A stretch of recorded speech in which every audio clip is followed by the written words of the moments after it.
Does divorce have to be filed in the same state as the marriage? I'm Tulsa attorney James Wirth, and that's the question that we have. Does it have to be filed where you got married? The answer to that is no. Each jurisdiction has its own rules determining what it has the authority to deal with, but if a state has jurisdiction over the marriage, primarily that's going to be due to residency, then they've got jurisdiction to dissolve that marriage. So it's not based on where you got married. It's usually based on where you're living now. For instance, in the state of Oklahoma, for the court to have jurisdiction, we're looking at have the parties resided there, or one of the parties resided there for 6 months, been a resident for the last 6 months prior to filing of the state, and 30 days residents of the county prior to filing.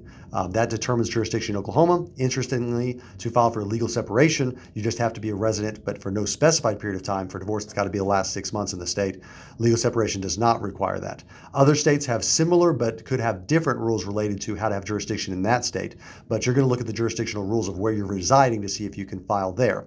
And the answer to the question is, the marriage does not have to be in the state. It doesn't even actually be in the country. We've done plenty of divorces where the parties were married overseas. It's all about, do you have jurisdiction over the marriage? Meaning, do you have, are they residents, and have they been residents in the state of Oklahoma for the last 6 months?